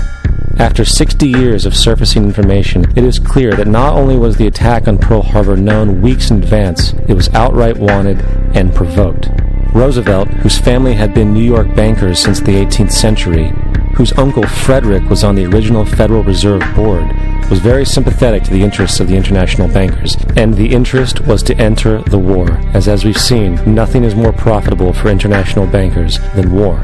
In a journal entry by Roosevelt's Secretary of War Henry Stimson, dated November 25, 1941, he documented a conversation he had with Roosevelt. The question was, how should we maneuver them into firing the first shot? It was desirable to make sure the Japanese be the ones to do this, so that there should remain no doubt as to who were the aggressors. In the months leading up to the attack on Pearl Harbor, Roosevelt had done almost everything in his power to anger the Japanese, showing a posture of aggression. He halted all of Japan's imports of American petroleum. He froze all the Japanese assets in the United States. He made public loans to nationalist China and supplied military aid to the British, both enemies of Japan in the war, which, by the way, is completely in violation of international war rules. And on December 4th, 3 days before the attack, Australian intelligence told Roosevelt about a Japanese task force moving towards Pearl Harbor. Roosevelt ignored it. So, as hoped and allowed, on December 7, 1941, Japan attacked Pearl Harbor, killing 2,400 soldiers. Before Pearl Harbor, 83% of the American public wanted nothing to do with the war. After Pearl Harbor, 1 million men volunteered for the war. It is important to note, Nazi Germany's war effort was largely supported by two organizations, one of which was called IG Farben. IG Farben produced 84% of Germany's explosives, and even the Zyklon B used in the concentration camps to kill millions. One of the unspoken partners of IG Farben was J.D. Rockefeller's Standard Oil Company in America. In fact, the German Air Force could not operate without a special additive patented by Rockefeller's Standard Oil. The drastic bombing of London by Nazi Germany, for example, was made possible by a $20 million sale of fuel to IG Farben by the Rockefeller Standard Oil Company. This is just one small point on the topic of how American business funded both sides of World War II. One other treasonous organization worth mentioning is the Union Banking Corporation of New York City. Not only did it finance numerous aspects of Hitler's rise to power, along with actual materials during the war, it was also a Nazi money laundering bank, which was eventually exposed for having millions of dollars of Nazi money in its vaults. The Union Banking Corporation of New York was eventually seized for violations of the Trading with the Enemy Act. Guess who the director and vice president of the Union Bank was? Prescott Bush, our current president's grandfather, and of course our former president's father. Keep that in mind when considering the moral and political dispositions of the Bush family. Vietnam. The United States' official declaration of war on North Vietnam in 1964 came after an alleged incident involving two U.S. destroyers being attacked by North Vietnamese PT boats in the Gulf of Tonkin. This was known as the Gulf of Tonkin Incident. This single situation was the catalytic pretext for massive troop deployment and full-fledged warfare. One problem, however, the attack on the U.S. destroyers by Vietnamese PT boats never happened. It was a completely staged event to have an excuse to enter the war. Former Secretary of Defense Robert McNamara stated years later that the Gulf of Tonkin incident was a mistake, while many other insiders and officers have come forward, relaying that it was a contrived farce, a complete lie. Once in the war, it was business as usual. In October 1966, President Lyndon Johnson lifted trading restrictions on the Soviet bloc, knowing full well that the Soviets were providing upwards of 80% of North Vietnam's war supplies. Consequently, Rockefeller interests financed factories in the Soviet Union, which the Soviets used to manufacture military equipment and send it to North Vietnam. However, the funding of both sides of this conflict was only one side of the coin. In 1985, Vietnam's rules of engagement were declassified. This detailed what American troops were and were not allowed to do in the war. It included absurdities like North Vietnamese anti-aircraft missile systems could not be bombed until they were known to be fully operational. No enemy could be pursued once they crossed the border of Laos or Cambodia. And most revealing of all, the most critical strategic targets were not allowed to be attacked unless initiated by high military officials. Apart from these imposed ludicrous limitations, North Vietnam was informed of these restrictions and therefore could base entire strategies around the limitations of the American forces. This is why the war went on so long. And the bottom line is this: the Vietnam War was never meant to be won, just sustained. This war for profit resulted in 58,000 American deaths and 3 million dead Vietnamese. So, where are we now? September 11th was the jumpstart for what is now an accelerated agenda by the ruthless elite. It was a staged war pretext no different than the sinking of the Lusitania, the provoking of Pearl Harbor, and the Gulf of Tonkin lie. In fact, if 9/11 wasn't a planned war pretext, it would be an exception to the rule. It has been used to launch two unprovoked illegal wars, one against Iraq and one against Afghanistan. However, 9/11 was a pretext for another war as well, the war against you. The Patriot Act, Homeland Security, the Military Tribunals Act, and other legislations are all completely and entirely designed to destroy your civil liberties and limit your ability to fight back against what is coming. Currently in the United States, unannounced to most brainwashed Americans, your home can be searched without a warrant, without you being home. You can in turn be arrested with no charges revealed to you, detained indefinitely with no access to a lawyer, and legally tortured, all under the suspicion that you might be a terrorist. If you need a painted picture of what is happening in this country, let's recognize how history repeats itself. In February 1933, Hitler staged a false flag attack, burning down his own German parliament building, the Reichstag, and blamed it on communist terrorists. In the next few weeks, he passed the Enabling Act, which completely eradicated the German Constitution, destroying people's liberties. He then led a series of preemptive wars, all justified to the German people as necessary to maintaining homeland security.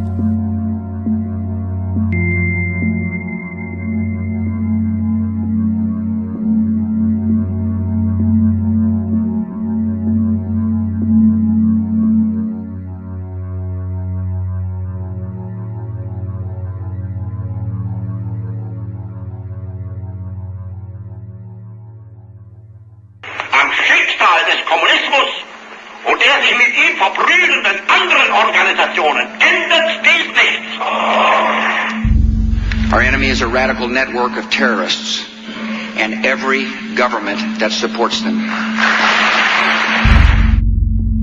It's time to wake up. The people in power go out of their way to make sure that you are perpetually misled and manipulated. The majority's perception of reality, especially in the political arena, is not their own. It is shrewdly imposed upon them without them even knowing it. For example, the public at large actually believes the invasion of Iraq is going badly, as sectarian violence doesn't seem to stop. What the public fails to see is that the destabilization of Iraq is exactly what the people behind the government want. This war is to be sustained so the region can be divided up, domination of the oil maintained, continual profits reaped for the defense contractors, and most importantly, permanent military bases established to be used as a launching pad against other oil-bearing, non-conforming countries such as Iran and Syria. For further implication that the civil war and destabilization is purely intentional, in 2005, 2 elite British SAS officers were arrested by Iraqi police after being caught driving around in their car shooting at civilians while dressed up as Arabs. After being arrested and taken to a jail in Basra, the British Army immediately requested the release of these men. When the Basra government refused, British tanks came in and physically broke out the men from the Basra prison.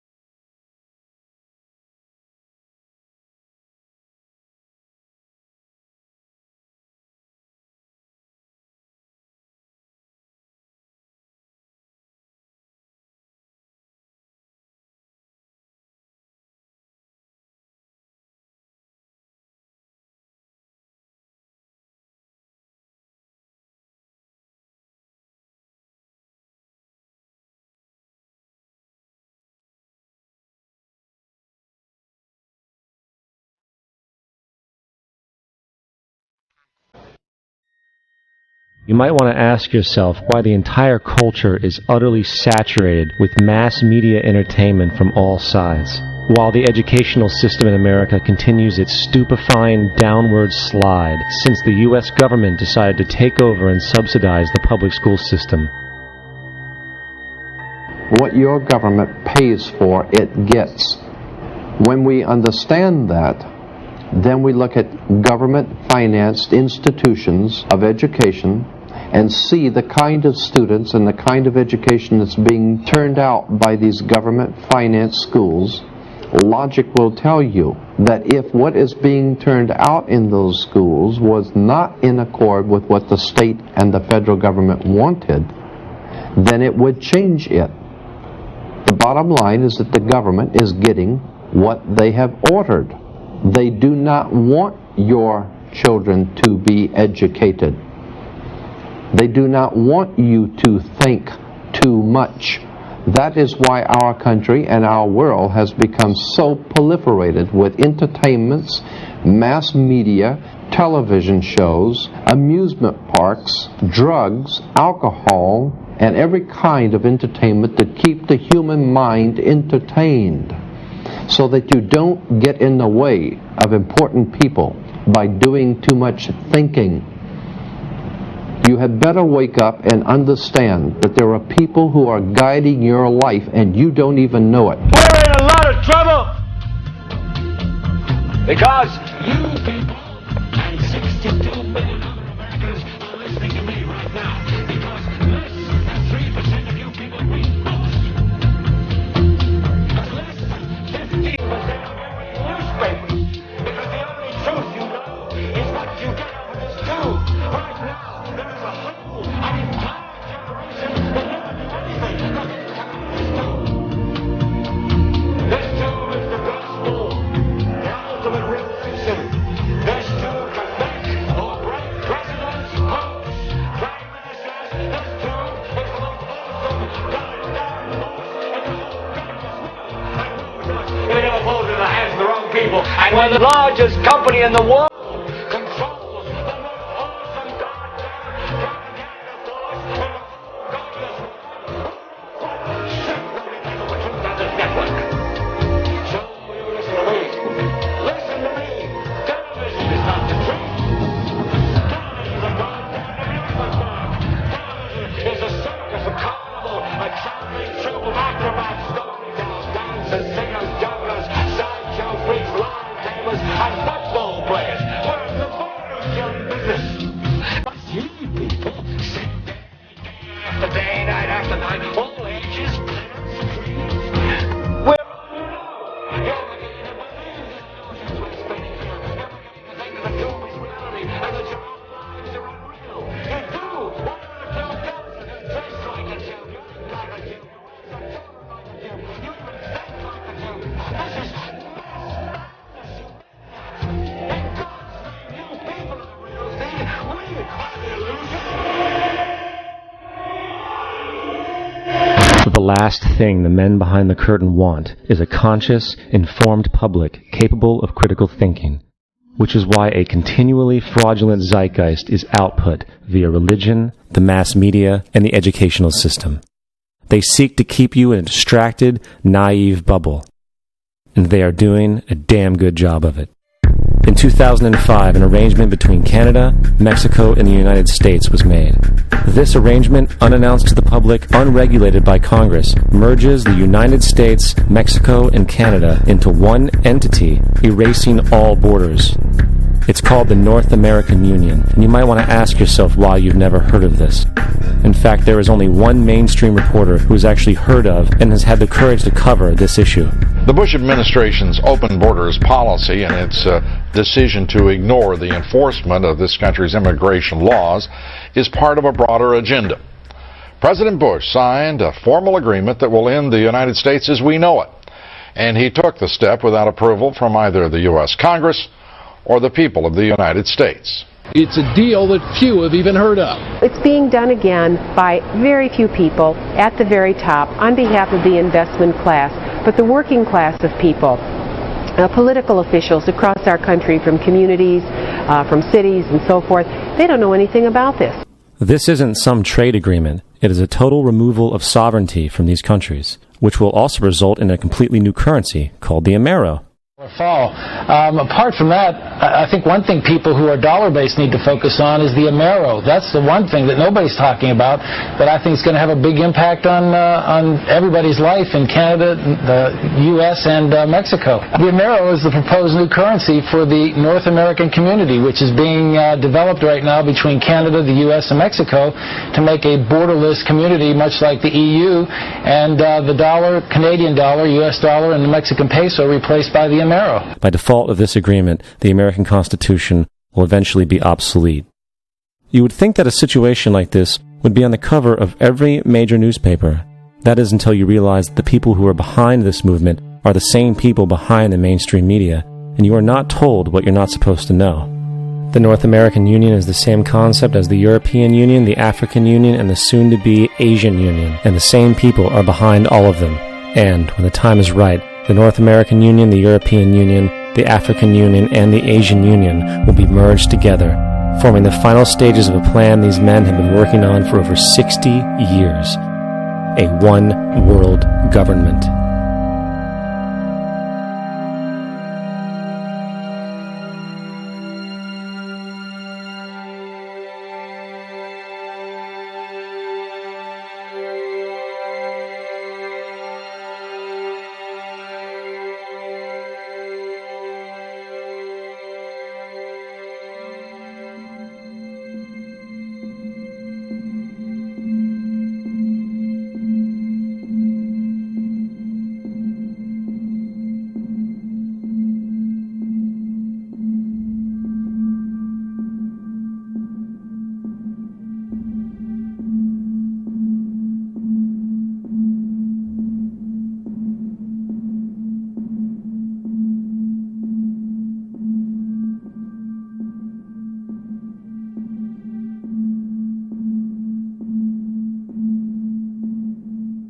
One bank, one army, one center of power. And if we have learned anything from history, it is that power corrupts, and absolute power corrupts absolutely. This is Aaron Russo, a filmmaker and former politician. To his left is Nicholas Rockefeller of the infamous Rockefeller banking and business dynasty. After maintaining a close friendship with Nicholas Rockefeller, Aaron eventually ended the relationship, appalled by what he had learned about the Rockefellers and their ambitions. I got a call one day from an attorney woman I knew, and she said, "Would you like to meet one of the Rockefellers?" I said, "Sure, I'd love to." And we became friends, and he began to divulge a lot of things to me. So he said to me one night, he said that there's going to be an event there, and out of that event, you're going to see we're going to go into Afghanistan, so we can run pipelines from the Caspian Sea. We're going to go into Iraq to take the oil and establish a base in the Middle East, and we're going to go into Venezuela and try and get rid of Chavez.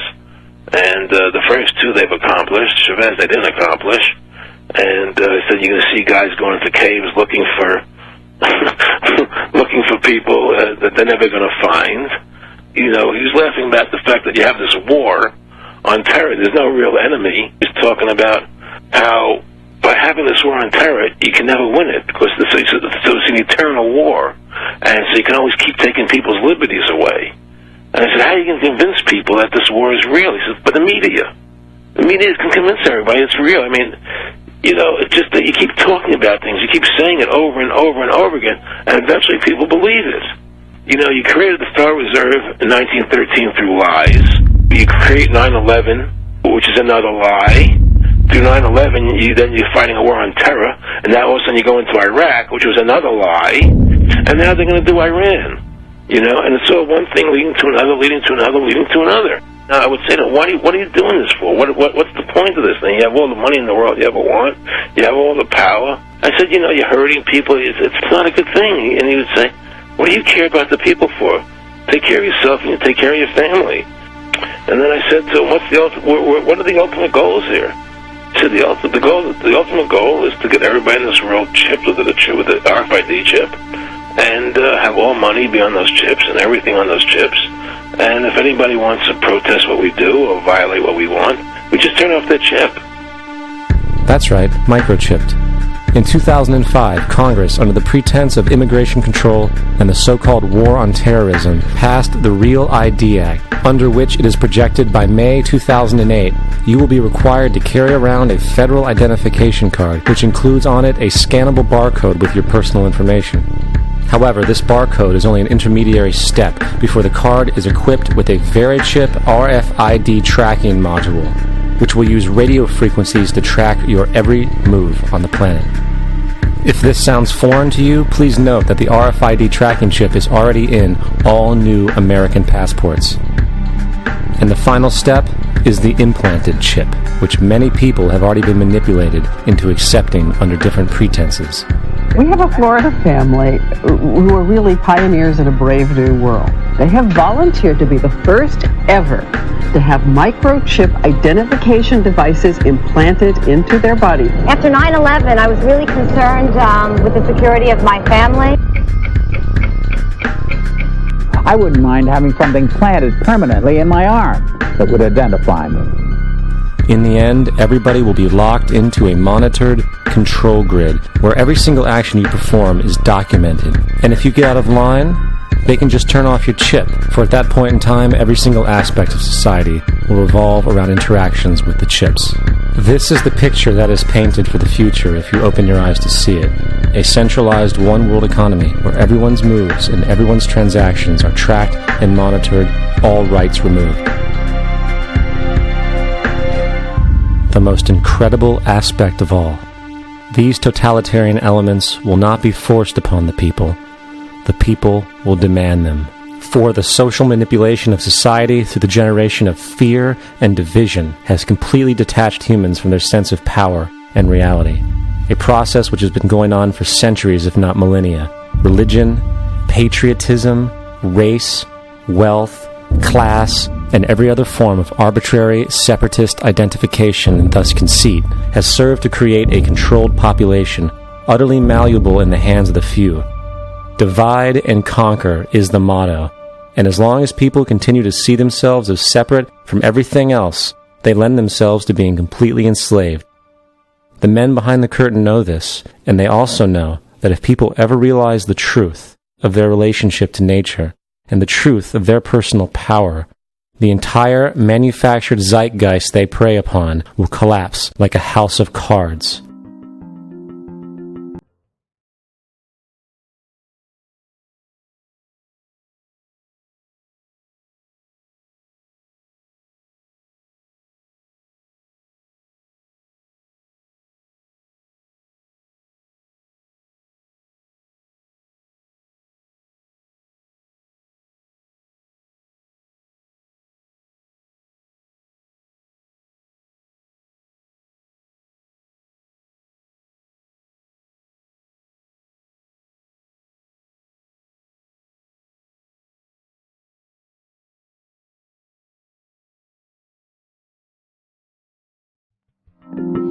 I think I spent 30 years of my life, in the first 30, trying to become something. I wanted to become good at things. I wanted to become good at tennis. I wanted to become good at school and grades and everything I kind of viewed in that perspective. I'm not okay the way I am, but if I got good at things, you realize that I had the game wrong.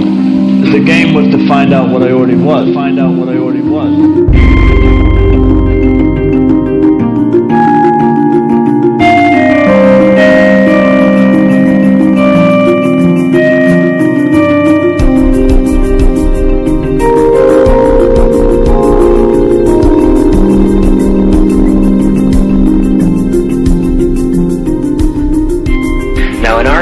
We've been trained for individual differences to stand out. So you look at each person, immediately it is brighter, dumber, older, younger, richer, poorer, and we make all these dimensional distinctions, put them in categories and treat them that way. And we get so that we only see others as separate from ourselves in the ways in which they're separate. And one of the dramatic characteristics of experience is being with another person and suddenly seeing the ways in which they are like you, not different from you, and experiencing the fact that that which is essence in you and which is essence in me is indeed one. The understanding that there is no other. It is all one. And I wasn't born Richard Albert, I was just born as a human being, and then I learned this whole business of who I am and whether I'm good or bad or achieving or not. All that's learned along the way.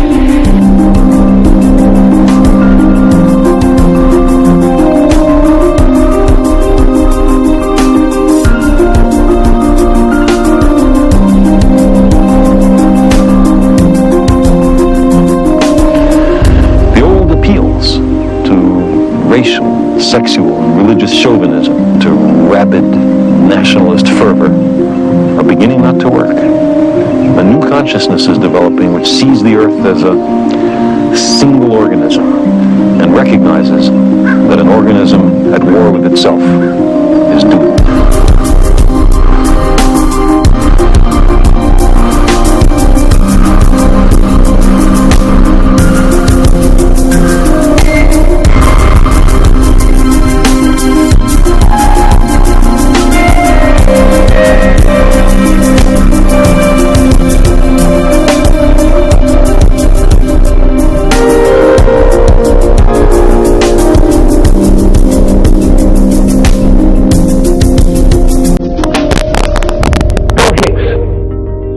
Shows with this.